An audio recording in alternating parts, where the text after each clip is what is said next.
कि मानव शरीर प्राप्त करके और हम केवल डले ढोने पर लगे हुए हैं।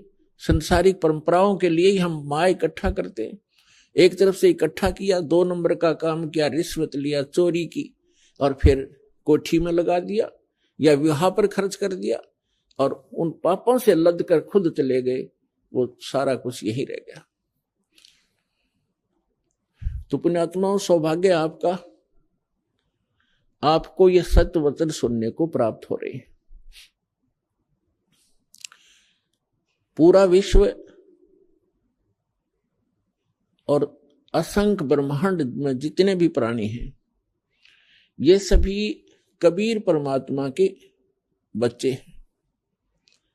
वो सबका जनक है, वो हम सबका हमदर्द है। हमारे दुखों को वही सुन सकता है और वही निवारण करने योग्य है।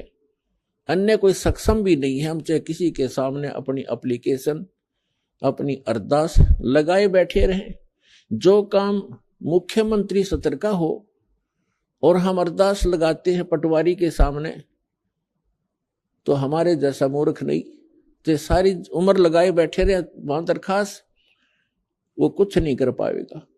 तो जिन भगवानों की, जिन देवी देवताओं की हम पूजा किया करते थे, जिनसे हम अपने सुख की डिमांड किया करते थे, वो सुख दे ही नहीं सकते।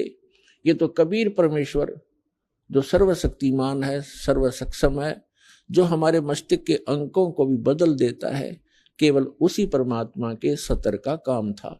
हमारे को आज तक उस परमात्मा का ही ज्ञान नहीं हुआ कि वो परमात्मा कौन है।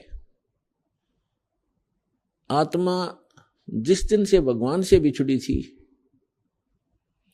और इस काल के साथ यहां आगे थे, उसी दिन को इसको एहसास हो गया था कि मेरे से बहुत बड़ी गलती हुई है और मेरा बहुत बड़ा, एक बहुत ही जो सुख में सथल छूट गया है, जैसे मेरा कुछ खो गया है।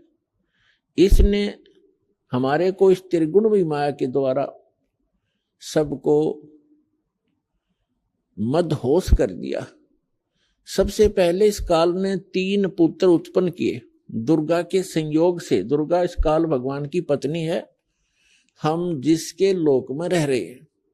21 ब्रह्मांड का ये प्रभु है, स्वामी है, ये इतना गॉड और रब है। तो इसने हमारे को यहां फंसाए रखने के लिए सबसे पहले यह भांग तैयार करी, रजगुण युक्त किया अपने बड़े पुत्र ब्रह्मा जी को और सतगुण युक्त किया अपने मंझले पुत्र, बिचले पुत्र विष्णु जी को, और सबसे तीसरे नंबर के अपने पुत्र शंकर को, शंकर जी को इसने तमोगुण युक्त कर दिया। अब ना इन ब्रह्मा विष्णु महेश के बस की बात है। जैसे मिर्च है, अब मिर्च बना दी, अब मिर्च का क्या दोष है, उसमें वो गुण ही ऐसा है। तो मिर्च के बस की बात नहीं कि उस मिर्च अपने गुण को स्वयं समाप्त कर सके। इसी प्रकार ये तीनों देवता भले ही अपने लोकों में रहते हैं, ऊपर के ऊपर अपनी इनकी तीनों की अलग से राजधानियां हैं, वहां से बैठकर ये 3 लोक के प्राणियों को,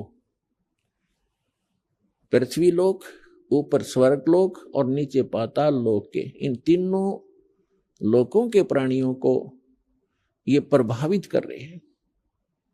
ये इनके इंचार्ज बना रखे हैं। ये 3 मंत्री समझो, एक एक विभाग के, रजोगुण विभाग के ब्रह्मा जी, सतोगुण विभाग के विष्णु जी और तमोगुण विभाग के ये शंकर जी। अब जैसे रसोई के अंदर मिर्चों का छोंक लगाया जाता है, मूल वस्तु साकार रूप में रसोई के अंदर है मिर्च और सब्जी, और उस मिर्चों की वहां से निकली हुई वो सूक्ष्म तरंग, उसका जो प्रभाव अन्य कक्षों में, अन्य रूम्स में बैठे हुए प्राणियों को, घर के सदस्यों को भी प्रभावित कर रही है और उनको छींकें आनी शुरू हो जाती। तो उन व्यक्तियों की बस की बात नहीं कि वे छींकों को रोक सकें। तो पुण्यात्माओं, आप और हमको, इंक्लूडिंग ब्रह्मा विष्णु महेश जी को, इस काल भगवान ने हमारे को विवश करके यहां रखा हुआ है। ये ब्रह्मा विष्णु महेश जी के शरीरों से वो किरण निकलती हैं, वो तरंगे निकलती हैं, और हम तीन लोक के प्राणियों को वो छींकें आ रही हैं। कौन कौन सी छींकें हैं? काम, क्रोध, मोह, लोभ, अहंकार की। और इनको रोकना आपके बस की बात नहीं है।